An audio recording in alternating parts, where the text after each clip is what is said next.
Version 1 এবং version 2 দেখতে একই হলে এবং শুধুমাত্র ইউএসডি সাসপেনশন এইটা যে চেঞ্জ হয়েছে এটা মনে করলে আপনারা যারা বাইকটা রাইড করবেন তারা কিন্তু ভুল করতেছেন। এরপরে মনে করেন BS7-এ কিন্তু আপনার হচ্ছে এই যে সিগন্যাল লাইট বা ইন্ডিকেটর লাইট এটা কিন্তু চেঞ্জ আসছে এবং হেডলাইটের আলোটাও আগের থেকে একটু বাড়ানো হয়েছে।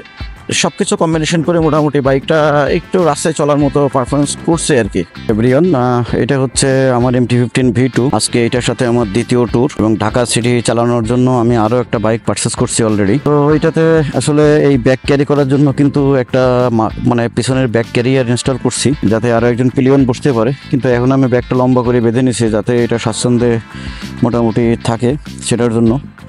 এবং আফটার মার্ক পার্টস হিসাবে হচ্ছে আপনার এই যে সাইলেন্সারের উপরে গার্ডটা ইনস্টল করছি এবং একটা সেফটি গার্ড এখানে লাগাইছি। এই হচ্ছে অবস্থা। তো এটা ভার্সন 1 এবং ভার্সন 2 অর্থাৎ MT-15 ভার্সন 1 এবং ভার্সন 2 এটা দেখতে কিন্তু একই রকম হইলেও এটার মধ্যে কিন্তু পার্থক্য আছে অনেক। তো সেই পার্থক্যগুলোই আপনাদের সাথে শেয়ার করার জন্য আজকের ভিডিওটা চলুন আমরা ভিডিওটা শুরু করি যেতে যেতে। ভিউয়ার্স, আসলে MT-15 ভার্সন 1 হচ্ছে আপনার BS4 একটা ইঞ্জিন, আর এটা কিন্তু BS6ও আছে, BS7ও আছে। এটা BS7 ইঞ্জিন। তো এটার মধ্যে একটু স্মুথনেসটা বেশি আর পাওয়ারটাকে লেস করা হয়েছে। কিন্তু BS4 যে ভার্সনটা আসছিল MT-15-এর সেটা কিন্তু 10,500 RPM ছিল, আর এটা BS7-এ কিন্তু এখন 10,000 RPM। সো এটা কিন্তু বেশ 500 RPM কিন্তু কমায় ইঞ্জিনটাকে আরও স্মুথ করা হয়েছে। এবং আসলে কি এটা যেহেতু এটা জাপানিজ কোম্পানি, বাট বাইকগুলো সবই কিন্তু এখন ইন্ডিয়া থেকে প্রোডাকশন হয়। তো সেই ক্ষেত্রে ইন্ডিয়ান গভর্নমেন্টের কিছু কিন্তু রুলস আছে, সেই রুলস রেজুলেশন মানতে যেয়ে এক একটা সময়ে এক একটা সেগমেন্টের বাইক কিন্তু তারা উৎপাদন করে, যেমন BS6, BS4, BS7। তো এখন মার্কেটে কিন্তু BS7 আছে, BS6ও আছে। BS6-এর মোটামুটি 2-3টা কালার পেয়ে যাবেন। বাংলাদেশে মেবি 3টা কালারই আছে, 3টা বা 4টা মনে হয়, যাক আমার তো সঠিক খেয়াল নাই। তো BS4 যেটা ভার্সন 1 ছিল সেটা কিন্তু আমি এর আগে রাইড করছিলাম, ওইটা আমি কিনি নাই অনেক প্রবলেমের জন্য। যেমন আমার কাছে সিটটা বেশ ছোট লাগতো এবং খুবই হার্ড ছিল, যেটা আসলে একটু রাইড করতে অর্থাৎ লং রাইডে যখন আপনি যাবেন তখন আপনার অনেক কষ্ট হবে এটাই। তো সেটার কারণে আমি ওইটা অ্যাভয়েড করছি। এবং প্রাইসটাও আসলে সে সময় কিন্তু হাতের নাগালে ছিল, 350 স্টার্টিং প্রাইস ছিল, 370 এরকম। তো এটা কিন্তু দিনে দিনে এখন প্রায় ভার্সন 1-এর কিন্তু 4,25,000 টাকার মতো প্রাইস এখন মেবি, আমি জানি না, কম বেশি হইতে পারে 2-5 হাজার টাকা।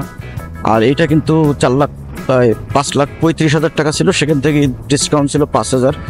আমি সেটা ডিসকাউন্ট পেয়েছি, 5,30,000 টাকা দিয়ে বাইক কেনা এবং হচ্ছে আপনার 14,500 টাকা হলো রেজিস্ট্রেশন চার্জ।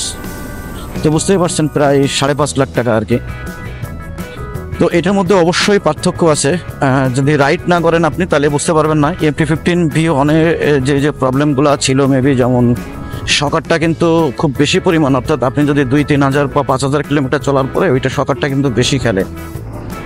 তো শকার বেশি খেললে কিন্তু কি হয়, আপনার অয়েলের টেম্পার কমে যায়, এরপরে স্প্রিংটা মনে করেন দুর্বল হয়ে যায়, সেটা সমস্যা ছিল নাম্বার 1। 2 নম্বর হচ্ছে আপনার বডির যে প্লাস্টিকের যে বিল্ড কোয়ালিটি ছিল সেটা কিন্তু আরও দুর্বল ছিল আগেরটাতে।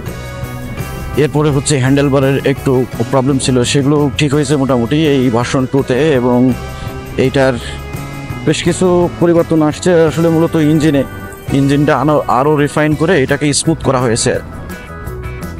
তাছাড়া সামনে হচ্ছে আপনার ইউএসডি সাসপেনশন, যেটা আসলে এখন আধুনিক ফিচারের বাইকগুলোতে প্রোভাইড করা হচ্ছে। তো সব কিছু মিলে মোটামুটি লুকিংটাও কিন্তু সুন্দর করছে আগের থেকে। কালার কম্বিনেশন বা অন্য যাই বলেন, এটা হচ্ছে আপনার গ্লোসি ব্ল্যাক কালারের একটা বাইক।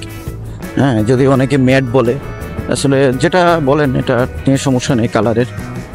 তাছাড়া কিটের যে ফিটিং পিকচার এখন যেগুলো মোটামুটি এই ইয়ামাহা যেগুলো ফিটিং পিকচার দিছে, এগুলো মোটামুটি বিল্ড কোয়ালিটি আগেরটার থেকে অনেক ডেভেলপ করা হয়েছে।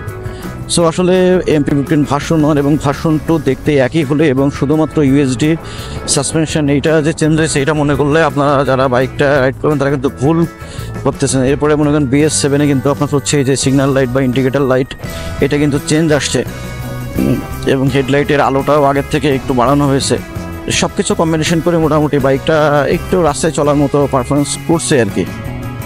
ইঞ্জিনের RPM কিন্তু এই BS7-এ কম, 500। নিউটন টর্কটা ঠিক আছে, 8,500 যেটা ছিল 8,500 ছিল হচ্ছে MT-15 V1-এ, এবং V2-তে কিন্তু এটা 8,000 করছে, অর্থাৎ দুই দিকেই 500 লেস করে দিছে।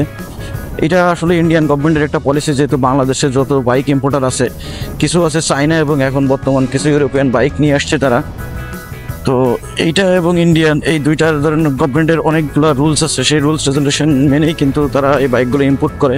সো এটা আসলে আমাদের কিছু করা নেই, যেহেতু আমরা এখানে যদি ফিটিং পিকচার এই ছিল আজকে MT-15 V1 এবং V2 নিয়ে ছোট্ট একটা ভিডিও, আর এই ভিডিওটা শেয়ার করলাম আপনাদের সাথে।